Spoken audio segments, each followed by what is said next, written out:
kami ingin menyapa kembali para sesepuh Muhammadiyah. Ada Bapak Samsudin SPD MPD. Beliau juga pernah menjabat sebagai Sekretaris Daerah Kabupaten Banjarnegara.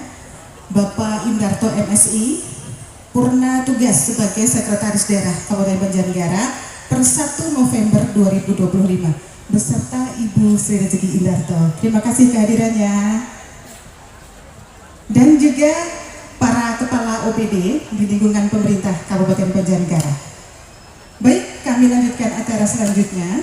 Marilah kita ikuti dan simak bersama tausiah inti tabligh Akbar Milad Muhammadiyah ke-113 yang akan disampaikan oleh Ustadz Profesor Dr. Haji Muhajir Effendi MAP. Beliau juga menjabat sebagai penasihat khusus Presiden bidang haji. Kami persilahkan.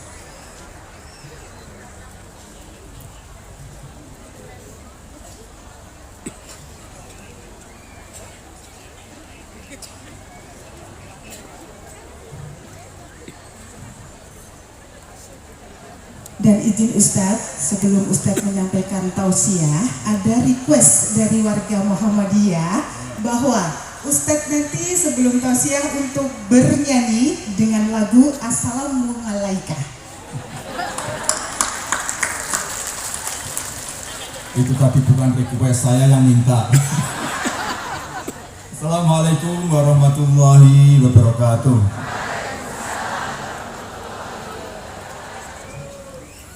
Alhamdulillah, alhamdulillahil qatimil awwali wal akhiril baqi bila tahawuli. Tsumma sholatu wassalamu sarmada ala nabiyyi khairin man qad wahada wa alihi wa sahbihi wa man tabi' sabila dinil haqq ghairul mubtadi. Yang saya hormati Wakil Bupati Banjarnegara Gus Fahid Jumali Al Banjarnegarai.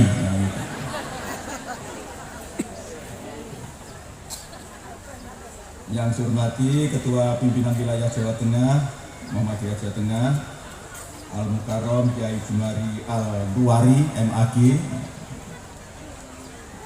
Al Luwari Al Magelangi.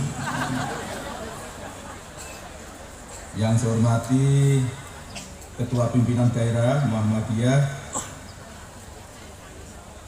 Banjarnegara Bapak Kiai Haji Muhammad Sobri, Ibu Pimpinan Daerah Aisyah Banjarnegara,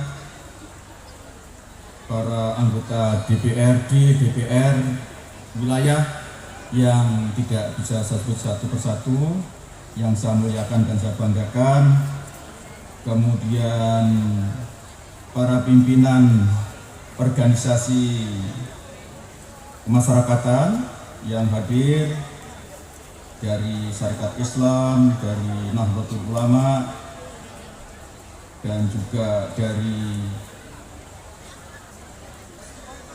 Syarikat Islam dari Nahdlatul Ulama, dan tentu saja juga dari Majelis Ulama Indonesia. Yang saya hormati Ketua Majelis Ulama Indonesia, Ketua Pengadilan Agama, dan juga Bapak Sekda yang walaupun mantan karena belum ada penggantinya jadi masih Sekda Dongkol. Jadi, kalau Jawa Timur orang yang mantan itu disebut Dongkol, itu Lurah Dongkol, ini Sekda Dongkol. Sekda Dongkol itu artinya kalau nanti ada orang disebut Sekda Dongkol gitu. Bapak Ibu sekalian yang dirahmati oleh Allah, suatu kehormatan bagi saya untuk hadir di sini, diundang oleh PDM Banjarnegara dalam rangka untuk penutupan atau puncak acara milad yang 113 Muhammadiyah di Banjarnegara. Tentu saja juga sudah diikuti banyak kegiatan dan ini adalah hari puncaknya. Saya akan, karena saya tidak biasa berpantun, jadi ini saya ngajak sholawat saja. Sebelumnya saya mohon semuanya berdiri. Tadi sudah cukup lama, jadi ini berdiri biar agak, termasuk ibu-ibu semua berdiri Bu. Mari Bu. Berdiri, ada hadiahnya nanti soalnya. Silakan berdiri. Saya akan coba selawat nanti sama-sama ya. Kita lagu sama-sama. Bisa musiknya dimulai? Bisa.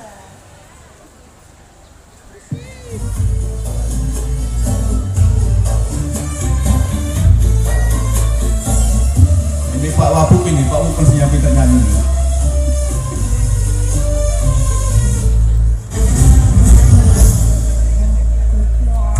رقد عيناي شوقا ولديك تغرد عشقا فأتيت إلى حبيبي فارتيا القلب ورفقا صلي على محمد السلام عليك يا رسول الله السلام عليك يا نبي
Allahumma sholli ala Muhammad.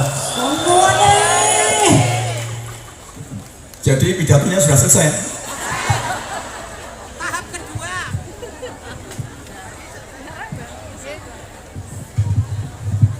Atau lagi biar nggak usah ada ceramah.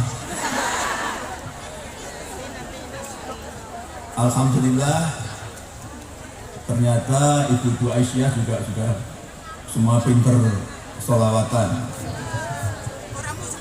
Walaupun gini-gini saja. Ibu bapak sekalian, kalau di dalam Al-Quran kan disebutkan innallaha wa malaikatahu yusholluna 'alan nabi.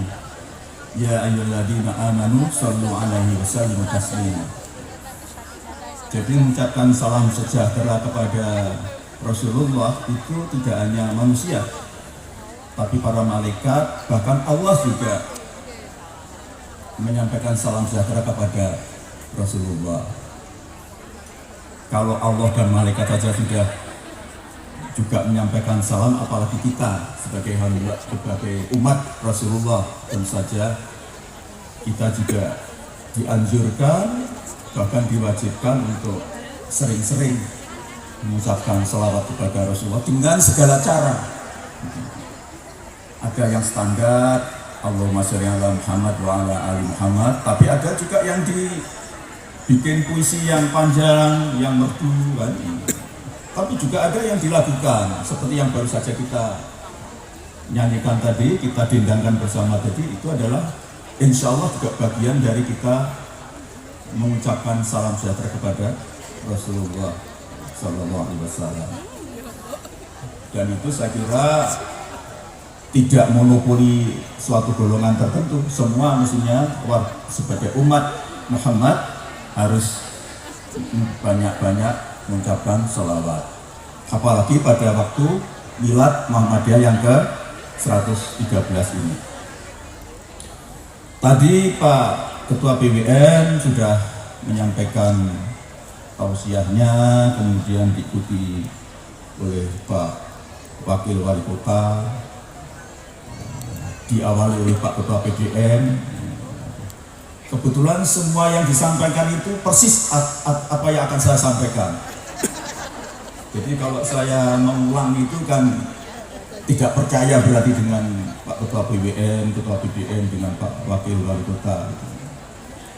Karena itu saya tidak mengulang, saya hanya ingin menyampaikan singkat saja. Jadi tema dari Milad ke-113 ini, kenapa ibu-ibu? Temanya, tema Milad apa? Coba angkat tangan yang bisa. Apa cuma satu? Apa temanya?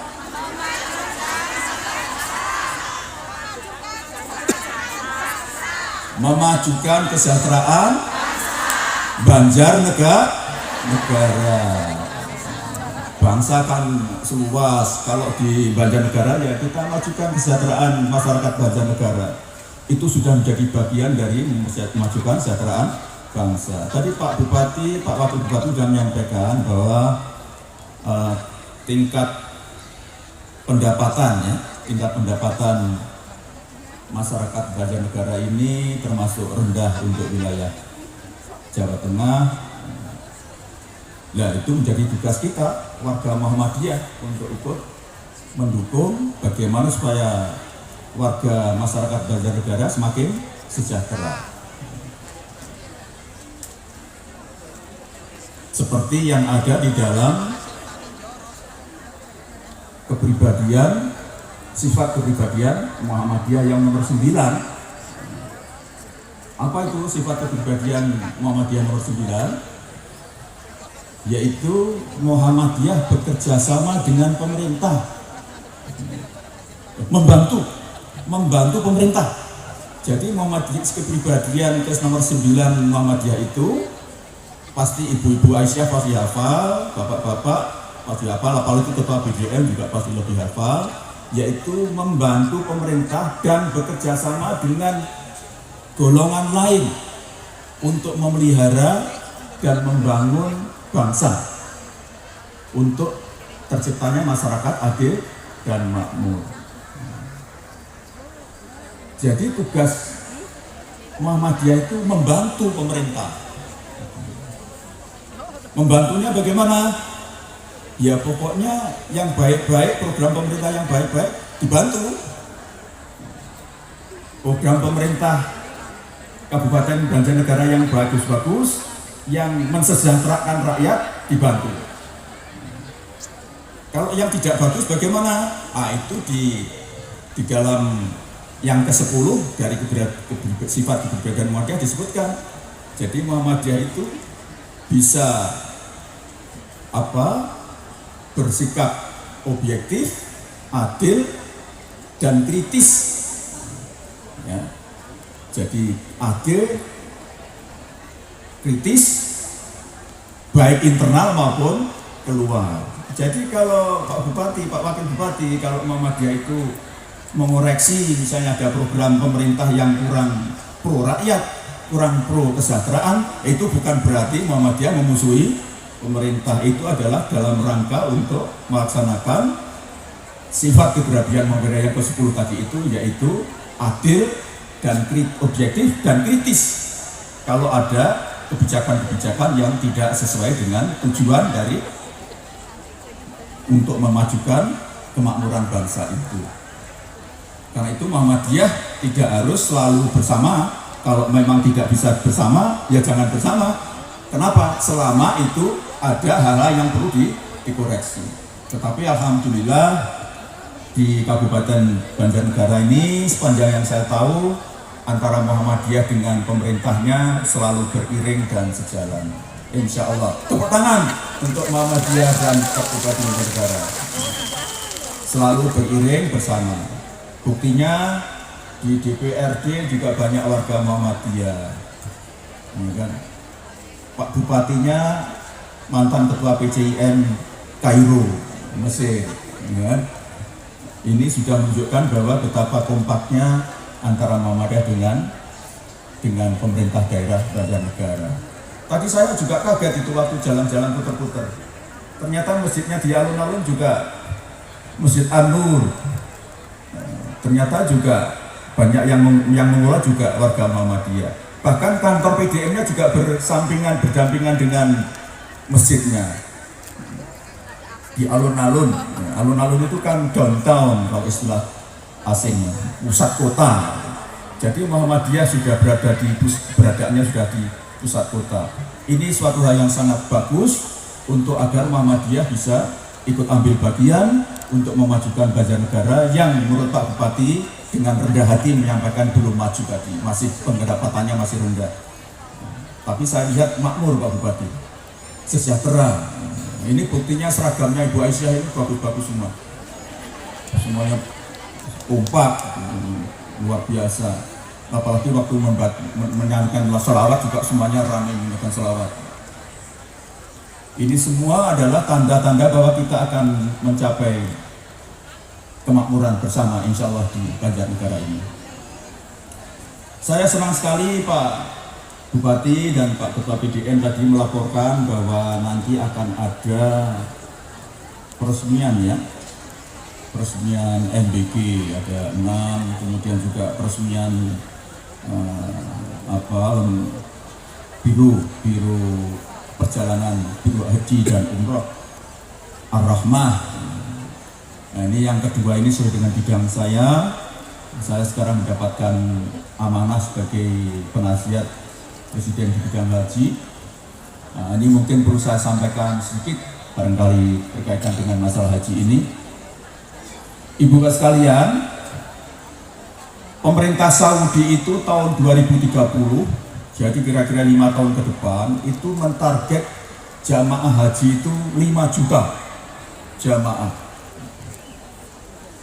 Kemudian dari 5 juta itu akan dilakukan secara bertahap, maka insya Allah nanti tahun ke depan itu kuota haji Indonesia itu akan semakin diperlonggar, semakin ditambah, insya Allah. Nah, kemudian sekarang di Saudi itu sedang dibangun besar-besaran, termasuk perluasan Masjidil Haram maupun Masjid Nabawi, untuk bisa menampung nanti jamaah itu sebanyak 5 juta. Sementara sekarang ini baru sekitar 2 juta. Jadi memang rencananya besar. Karena itu mudah-mudahan ibu-ibu, bapak-bapak yang masih ngantri panjang itu mudah-mudahan nanti bisa lebih perpendek.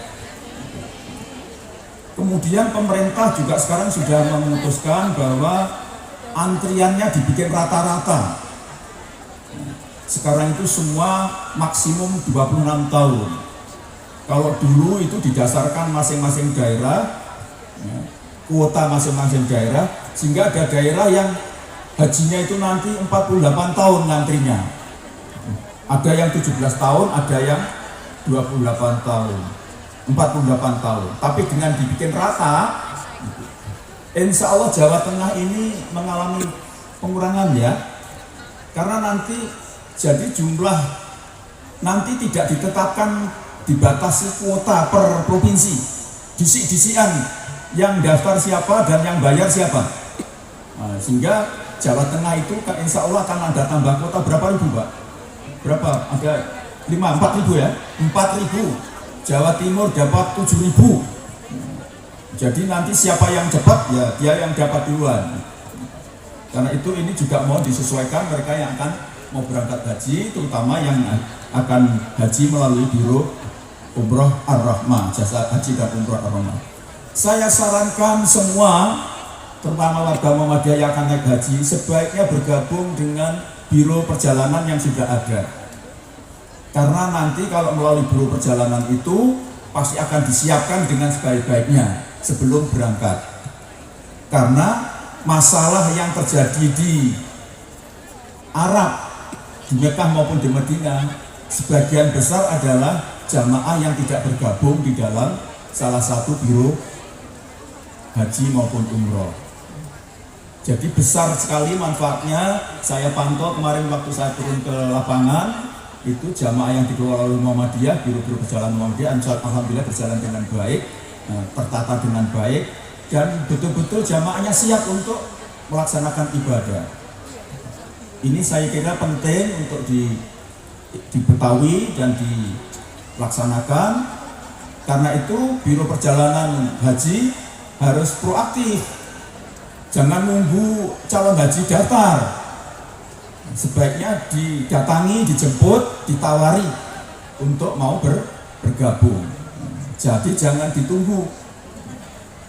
Demi apa? Demi kebaikan mereka yang akan melaksanakan ibadah haji. Kemudian yang berkaitan juga dengan jamaah haji, Bapak Ibu sekalian, pemerintah kemarin saya sudah koordinasi dengan Pak Menteri yang baru, Pak Menteri Haji Gus Irfan. Mohon didoakan, kalau bisa kita akan memperpendek masa tinggal di sana. Sekarang ini 41 hari. 41 hari itu bukan untuk beribadah. Kalau ibadah hajinya kan paling seminggu selesai, 10 hari paling banter sebetulnya. 41 hari itu ibu-ibu itu nunggu giliran dibalik ke Indonesia. Jadi 41 hari itu bukan maksudnya biar ibadahnya banyak. Itu kalau semakin lama bukan semakin banyak ibadah, semakin borong di pasar-pasar pinggir jalan itu. Nah, kenapa kok sampai 41 hari? Karena nunggu giliran penerbangan dari Mekah, dari Madinah ke Indonesia. Nunggu, kenapa nunggu? Karena slot penerbangannya dibatasi. Untuk Indonesia itu per hari maksimum 17 kali penerbangan, baik dari Mekah maupun dari Madinah. Itu yang membuat mereka harus menunggu 41 hari. Nah, pemerintah sekarang sedang berupaya bagaimana supaya slotnya itu dipertambah, slot penerbangannya ditambah sehingga nanti masa tunggunya itu pendek. Nah, kalau berharap penambahan slot di Mekah dan Madinah, di Jeddah dan Madinah, itu sudah tidak mungkin. Karena sekarang yang kita jajaki, Pak Ketua dan Pak Bupati, Pak Wakil Bupati dan Bapak sekalian, kita sedang menjajaki Taif untuk tempat penerbangan Indonesia. Nah, kalau Taif ini bisa dipakai untuk penerbangan minimum 10 slot, maka slot kita bisa 27 kali per hari. Saya kebetulan sudah ketemu dengan Kepala Bandara Taif kemarin, dengan Pak Menteri Perhubungan, dengan Pak Wakil Menteri Agama, waktu itu masih di bawah Menterian Agama. pada prinsipnya Bandara Thaif sangat terbuka untuk Indonesia. Untuk Indonesia, dan dia menyediakan 10 slot. Karena di sana sudah ada 11 maskapai yang juga memakai untuk haji ternyata. Di samping untuk link internal Arab Saudi, domestik, dari Mesir juga pakai Thaif, Sudan ada yang pakai Thaif, kemudian Kuwait juga pakai Thaif. Jadi sudah ada 11 maskapai. Karena itu pesannya Bapak Presiden semula kalau bisa Thaif 100% dipakai Indonesia. Dari kepala bandara tidak mungkin karena sudah ada yang pakai itu. Karena itu kemungkinan kalau bisa dipakai 10 slot sehingga bisa 27. Kalau 27 kali penerbangan per hari, maka insya Allah haji Indonesia itu bisa sekitar 30 sampai 32 hari saja. Dengan begitu akan bisa menghemat, masa tinggalnya pendek, sewa hotelnya kurang, makannya juga kurang, transportnya juga kurang. Itulah yang sedang kita upayakan, tetapi ini masih jauh. Pastinya tahun depan mungkin belum bisa, tapi ini masih kita siapkan. Karena itu saya mohon doa dan dukungan dari Bapak Ibu sekalian, terutama yang akan haji. Mudah-mudahan pada saat Ibu haji, Bapak nanti berangkat haji, sudah tidak di Jeddah atau tidak di Madinah, tapi landingnya di Thaif. Thaif ini lebih enak, udaranya dingin kayak sini Banjarnegara, banyak pohon-pohon. Dan dari Mekah ke Madinah lebih pendek dibanding dari Jeddah. Dari Mekahnya hanya 47 menit kemarin saatnya. Jalannya sudah bagus. Dan yang lebih penting lagi di sana ada mikot. Mikotnya sepanjang yang saya tahu mikot yang paling bagus, yaitu Qarnul Manazil. Jadi kalau bapak-bapak, ibu-ibu nanti haji, yang sudah haji ya, itu kan dari pesawat diberitahu kan, ini bapak sudah di antara sekitar ini gitu. Itu kan ancer-ancer, itu nggak bener itu, nggak betul, hanya dikira-kira. Tapi nanti kalau hajinya itu dari Thaif, itu mikotnya berangkatnya dari Qarnul Manazil. Sudah saya lihat untuk bisa nampung kalau 5.000 orang sekaligus bisa, luas dan bagus, masjidnya bagus, tempat-tempat untuk wudhunya juga sangat bagus. Nah, ini sedang kita upayakan. Salah satu upaya kita bagaimana nanti haji ke depan itu bisa lebih murah dan lebih mudah, dan tentu saja tidak usah berlama-lama. Sementara pemerintah Saudi juga sebetulnya tidak terlalu dulu suka orang haji lama-lama gitu, biar uangnya dipakai belanja di sana. Tapi sekarang kan sudah haji, orang pemerintah Saudi juga tahu ternyata orang terlalu lama di sana uangnya juga sudah habis. Jadi sudah biar cepat pulang saja gitu. Jadi nyambunglah dengan kita. Dulu kan umroh itu paling 1 bulan setelah dan sebelum haji sudah berhenti, nggak boleh. Sekarang hajinya belum selesai, yang umroh sudah di Jeddah siap untuk masuk di Mekah. Jadi pemerintah Saudi sekarang juga sudah orientasinya bisnis di dalam haji itu, tidak murni ibadah. Dan itu tidak salah karena di dalam Al-Quran disebutkan bahwa haji itu memang termasuk usaha bisnis gitu. Itu Pak Ketua PWN lebih hafal itu. A'udzubillahi minasyaitonirrajim. Laisa 'alaikum junahun an tabtaghu fadlan min rabbikum. Fa idza afadhtum min arafatin fadhkurullaha indal mas'aril haram wadhkuruhu kama hadakum wa in kuntum min qabli laminadh dhalin. Itu intinya bahwa haji itu kamu tidak berdosa, kamu tidak disalahkan oleh Allah kalau kamu berdagang pada waktu haji itu. Dan memang haji itu sebelum Islam sudah ada. Jadi ziarah ke kuil yang kita beri nama Ka'bah itu sebelum Islam sudah ada.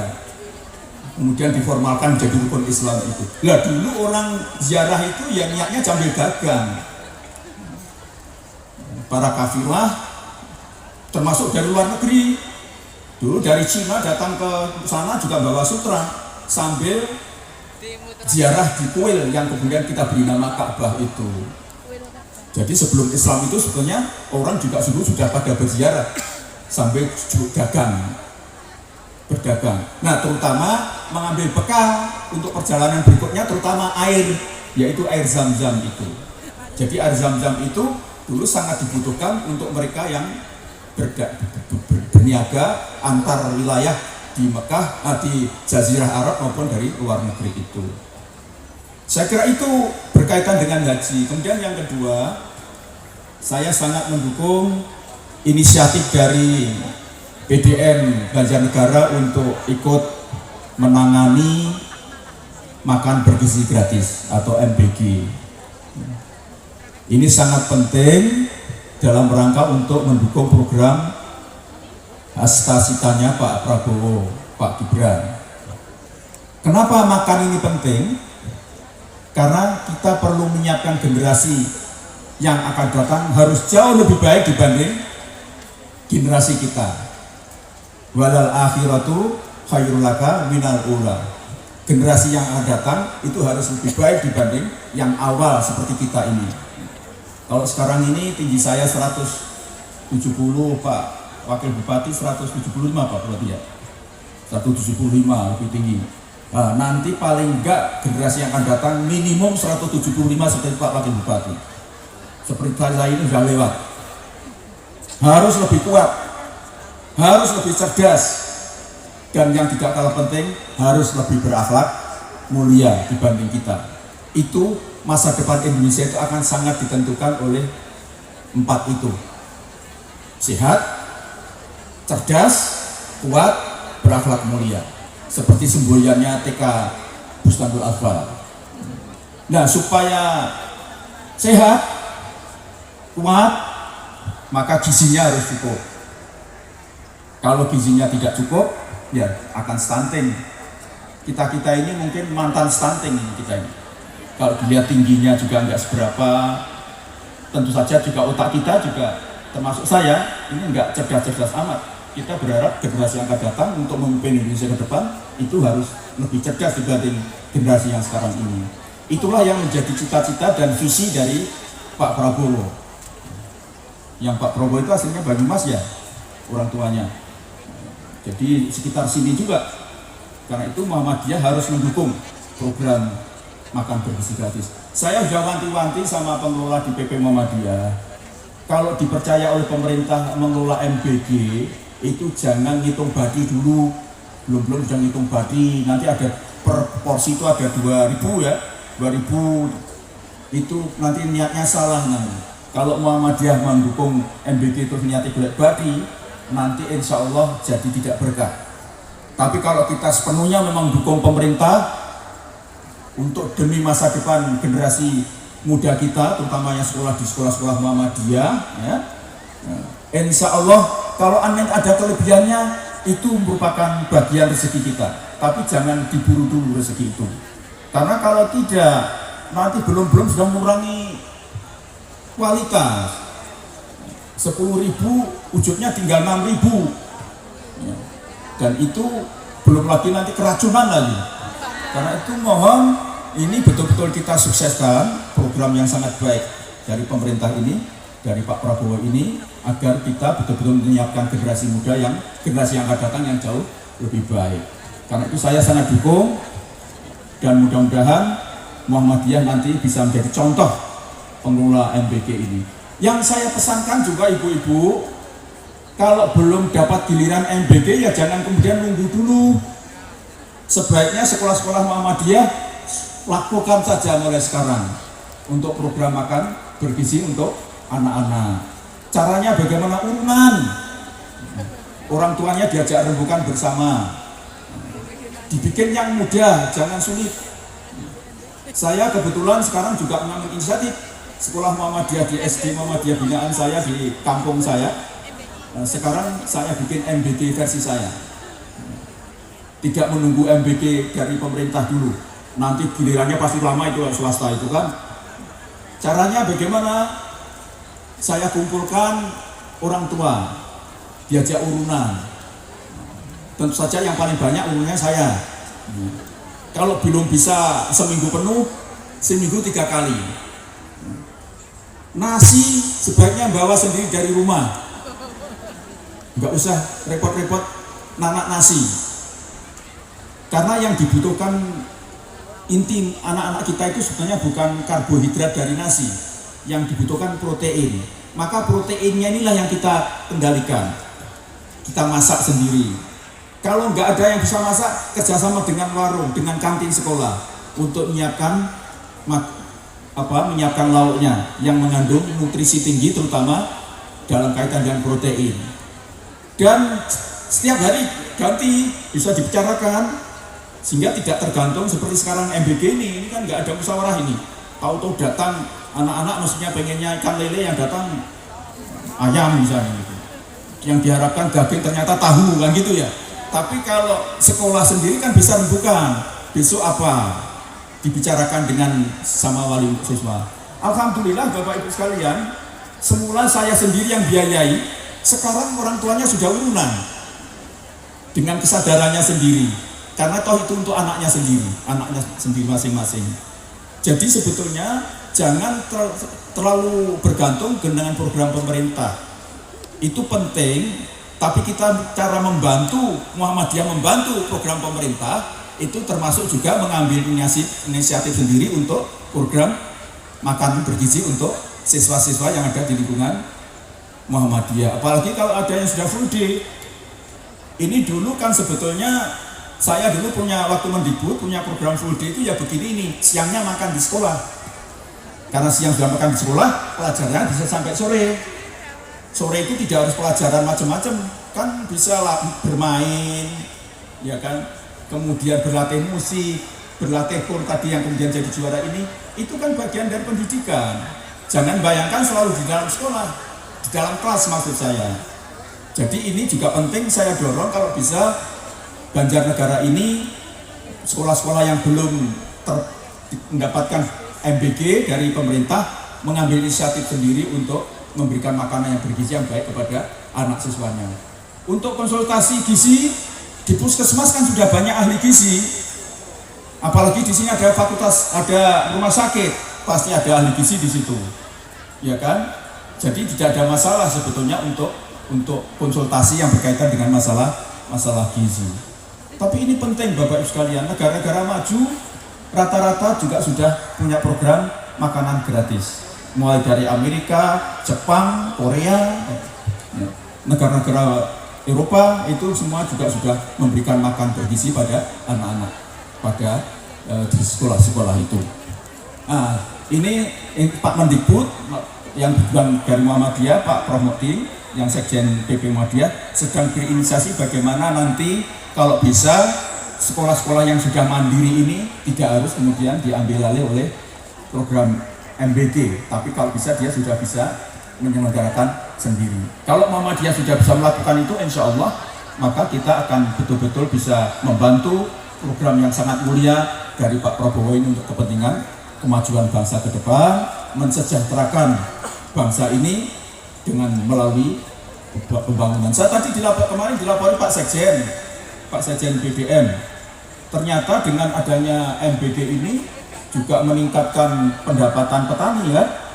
Petani-petani sayur yang semula nggak pasti penghasilannya sekarang menjadi pasti karena ada off-takernya digunakan untuk MBG. Kalau bisa perlu harus segera ada koordinasi Pak Ketua PDM dengan para petani-petani agar petani-petani ini memproduksi sesuai dengan kebutuhan MBG. Jangan yang lain. Tinggal kemudian seperti yang diimpikan oleh Pak Bupati tadi bisa terlaksana. Kalau istilah ekonominya namanya closed loop itu.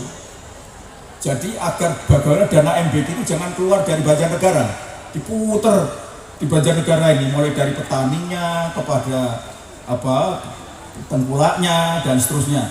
Jangan dibiarkan dana MBG yang ratusan miliar itu keluar begitu saja dari Banjarnegara karena Banjarnegara tidak bisa menyediakan bahan yang dibutuhkan.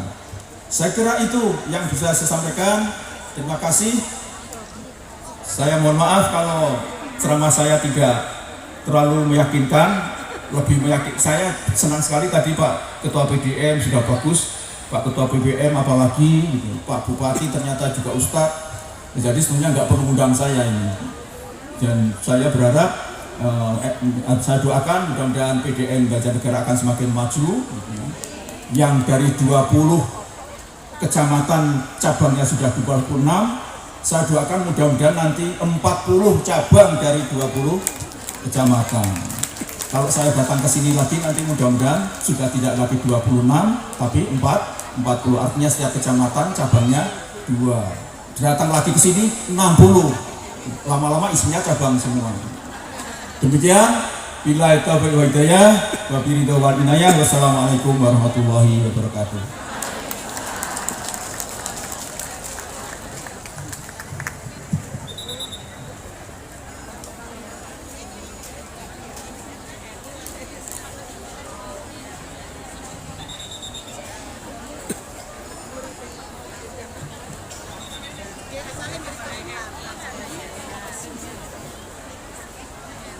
Baik, tamu undangan hadirin yang kami hormati, acara akan dilanjutkan dengan